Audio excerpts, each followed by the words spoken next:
Question 36 says a of x is called the array function, and it has the sequence 1 plus x cubed over 2 times 3 plus x6 over 2 times 3 times 5 times 6. And again, just make a little note here that there is a missing 4 here. So that 4 is missing here. There's a 7 missing here, etc. Okay? So what we need to do is find the domain of the array function.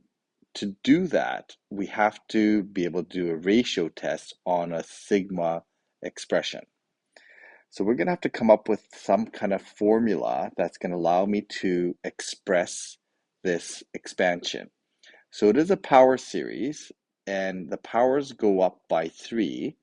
So I'm going to start by writing this as x to the 3n. Okay, so that's going to be the power series part. Now the denominator is going to be much harder, because how can I express this as a seemingly factorial-like expression, but we're missing terms in between? Okay, so to do that, it's going to look like this. I'm going to start with 3n factorial.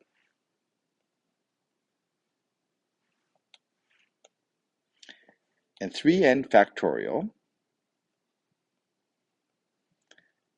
is going to work for, if I have n equals 1, I have 3 factorial, so 3 times 2 times 1, that would work. For n equals 2, I get x to the power 6, and then 6 factorial. Now I have to get rid of that 4, so that's one thing I have to be concerned about. For n equals 3, I have x to the power 9, that works, and then 9 factorial, but I have to get rid of not just a 3 or 4, but a 7 as well. So I need to divide out by those extra terms. Now those extra terms are going to be arithmetic sequence. It's going to be, we're actually missing a 1, a 4, a 7. The next one will be 10. They're just going up by 3s, or it's a linear function of 3n. So I'm going to divide out those terms, and it's going to look like this. So I'm going to divide by 3n minus 2. Okay, so make sure that works. So n equals 1, I'm going to divide out by 1. Okay, so I'm going to get rid of that extra 1. At n equals 2, 3 times 2 is 6 minus 2, so it's going to get rid of that extra 4. Okay, so when n equals 3, I'm going to get rid of the 7. That works. Okay, so how am I going to write this though? So I'm going to write it like this. I'm going to do this expansion. I'm going to start with 1, I'm going to divide by 1 times 4 times 7 times times 3n minus 2 is going to be the last term that I'm going to divide by. So every sequence I'm going to increase by 1. I'm going to increase one more factor in the denominator. Okay, so that whole thing then represents the denominator of this function. Okay, so now I've got a generalization. I can write this in the sigma form from n equals, it looks like n equals 0 to infinity. And so now that I have a generalized form of this, I can now do a ratio test to work out the domain or the radius of convergence. Okay, so this is part A then. It's going to be the limit as n approaches infinity of 3x to the power. So it's going to be x to the power 3n plus 1, so it's going to be 3n plus 3 over 3n plus 3 factorial divided by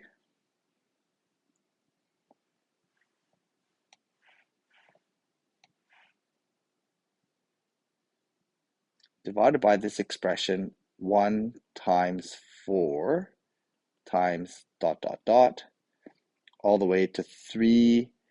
N plus 1 is going to be 3n plus 3 minus 2, or 3n plus 1.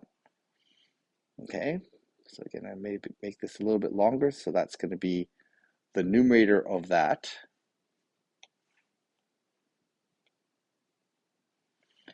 And the denominator of this limit, and I'm going to do some combining in a second.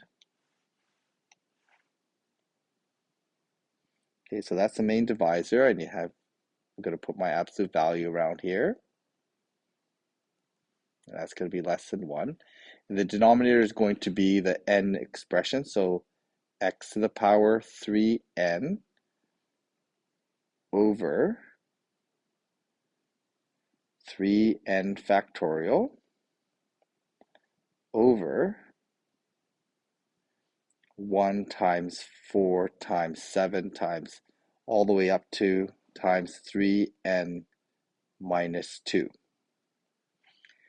Okay, so that's a lot of work there. So once I've got that established, then I just need to group my terms. So I'm going to have my limit as n approaches infinity. So I'm going to group my x terms. The x terms are going to go together. So that's going to be, I'm going to do that in green. So those two together end up being 3n plus 3 divided by 3n. I'm just going to end up with x to the power, the 3n's cancel out. So I end up with that. Okay, I'm going to do my factorial terms. Okay, so I'm going to end up with 3n factorial on the top. Actually, I'll do this in steps. So 3n factorial on the top. And on the bottom, I'm going to have 3n plus 3 factorial. So it's going to be 3n plus 3 times 3n plus 2 times 3n plus 1 times 3n factorial. So those will cancel out. And then the last part that I'm going to combine is going to be this expansion here. Okay, those two expansions are going to get put together. So just got to make sure I know which is in the numerator and denominator. So it's going to be the n is going to be in the numerator. So it's going to look like this: 1 times 4 times 7 times dot dot dot 3n minus 2.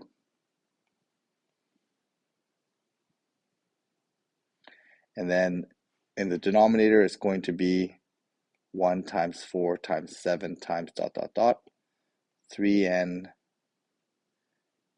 plus 1. Okay, so just double checking that. Oh, I think I have it the other way around. Sorry, I made a mistake here. So this is going to be the 3n plus 1 should be in the numerator, and the 3n minus 2. Okay, so and the way I determine this is I count the number of divisors that the 3n plus 1 is under. It's under 1 divisor, 2 divisors. So that should be in the numerator. And then this one is under 1 divisor, 2 divisors, 3 divisors. So 3n minus 2 should end up being the denominator since it's under an odd number of divisors. Okay, so it looks like I've got that straight. Now I can simplify this expression.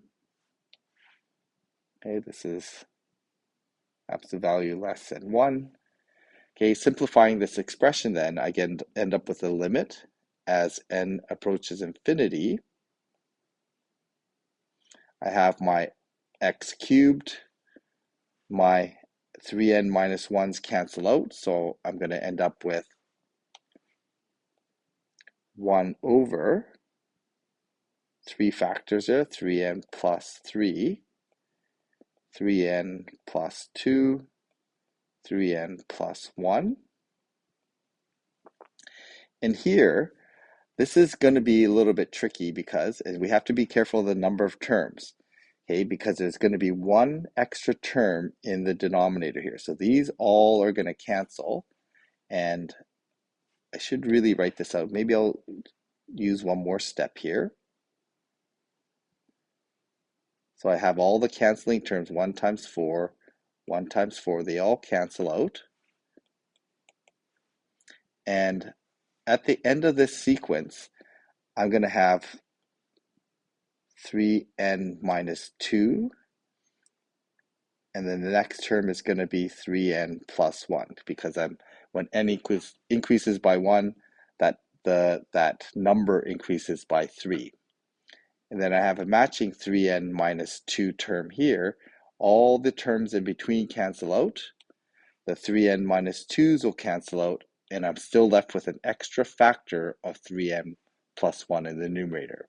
Now you can probably see that it will cancel out with the 3n plus 1 on the red 3n plus 1, but it's important to know the number of factors involved in here to make sure that you're not missing anything.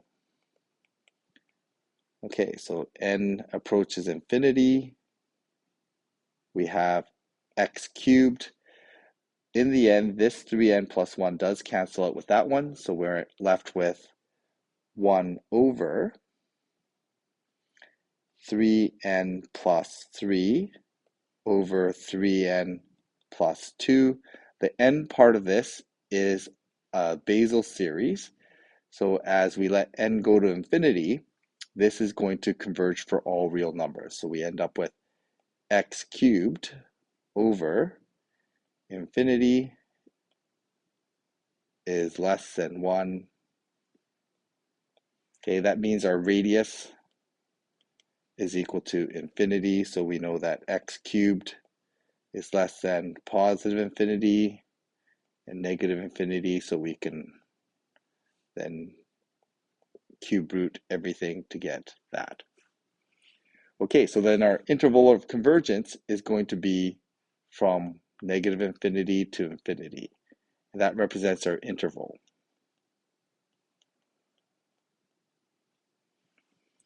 Okay, so that being the interval of convergence, that is the domain of the function.